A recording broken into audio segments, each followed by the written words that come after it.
এই আগামী অনুকূলীকরণের অঙ্কটি আমাকে পাঠানো হয়েছিল এবং আমার মনে হচ্ছে যে এটি বেশ মজার হবে। এই অঙ্কটি আসলে আমি এর আগে কখনো দেখিনি, যে কারণে আমি এটা করতে আরো বেশি মুখিয়ে আছি। অঙ্কটি আমাদের বলছে যে আমাদের একটি 100 সেন্টিমিটার লম্বা একটি তার আছে এবং সেটাকে দুটি অংশে কাটা হয়েছে।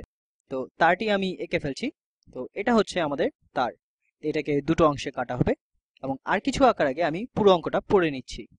অংশগুলোর মধ্যে একটিকে বাঁকিয়ে একটি বর্গক্ষেত্র তৈরি করা হবে এবং অন্যটিকে বাঁকিয়ে সমবাহু ত্রিভুজ তৈরি করা হবে। তো এখন তারকে কোন জায়গায় কাটা উচিত? যদি এই ক্ষেত্রফল দুটির যোগফল সর্বনিম্ন অথবা সর্বোচ্চ হতে হয়। আর বলা হয়েছে যে কোনো কাটাকাটি না করার সম্ভাব্যতাকেও বিবেচনা করতে হবে। তো অসম্ভব সুন্দর একটি অঙ্ক। এটা হচ্ছে আমাদের 100 সেন্টিমিটার লম্বা তারটি। এটা 100 সেন্টিমিটার হতে পারে বা মিটার হতে পারে, সেটা আসলে কোনো ব্যাপার না। এটার দৈর্ঘ্য হচ্ছে 100 একক। এটা 100 মাইলও হতে পারে। তো এটা হচ্ছে আমরা এটাকে কোনো একটা বিন্দুতে কাটতে হবে। তো ধরি যে আমরা এটাকে এখানে কাটছি। আমার এটাকে এভাবে কাটা উচিত হয়নি, কারণ আমি চলক হিসেবে এক্স এবং ওয়াই ব্যবহার করতে চাচ্ছিলাম। তবে চলো আমরা এখন এ এবং বি ব্যবহার করি, যেহেতু আমরা এই ছেদটাকে দেখতে এক্স এর মতো করে ফেলেছি। তো চলো ধরি আমরা এটা হচ্ছে তার বাম দিক থেকে এটি এ সেন্টিমিটার দূরত্বে। তো তার ডান দিক থেকে এই বিন্দুটার দূরত্ব কত হবে? আমরা এটাকে বি রাখতে পারি। তবে আরো সহজ হবে যদি আমরা ধরি যে এটা যদি এ হয়, তাহলে এটা নিশ্চয়ই 100 - a।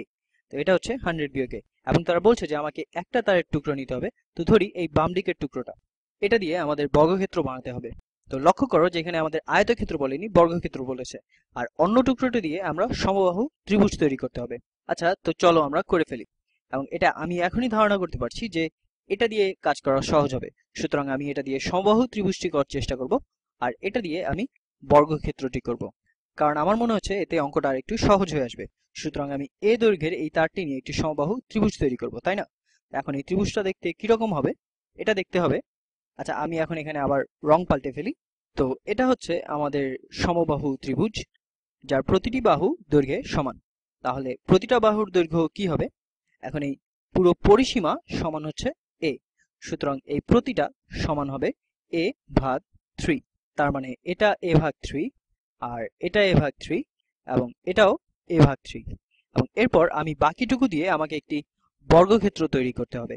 তো আমার কাছে যেহেতু বর্গক্ষেত্র আঁকার একটি টুল আছে, আমি সেটা ব্যবহার করব। না, আমি এভাবে আঁকতে চাই না। আচ্ছা, তো এটা হচ্ছে আমার বর্গক্ষেত্র।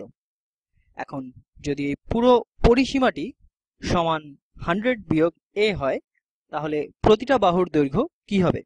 সেটা হবে এটা ভাগ 4, তাই না? যেহেতু প্রতিটা বাহু একে অপরের সমান। তো সুতরাং এই দৈর্ঘ্য ভাগ 4 সমান কি হবে? 100 - a ভাগ 4, এটা হবে 25 - a ভাগ 4, তাই না? তো এই বাহুটা হবে 25 - a ভাগ 4, এই বাহুটাও হবে 25 - a ভাগ 4, এবং এই বাহুটাও সেই একই দৈর্ঘ্য 25 - a ভাগ 4, এবং এটাও হবে 25 - a ভাগ 4। এবং আমাদের কাছে জানতে চাওয়া হয়েছে যে এর কোন মানের জন্য এই দুটো ক্ষেত্রফলের যোগফল, অর্থাৎ তারা জানতে চেয়েছে যে এর কোন মানটি এই দুটো ক্ষেত্রফলের যোগফলকে সর্বনিম্ন বা সর্বোচ্চ করবে। তো এখন এই দুটো ক্ষেত্রফলের যোগফল সমান কি হবে? প্রথমে এই ত্রিভুজটার ক্ষেত্রফল সমান কি হবে? আমি সবসময় এই সমবাহু ত্রিভুজের ক্ষেত্রফলের সূত্রটি ভুলে যাই। তো সুতরাং আমি এখনই এটা প্রতিপাদন করে বের করব। তো আমি যেটা করি, আমি প্রথমেই এমন একটা জিনিস এঁকে ফেলি, আর আমরা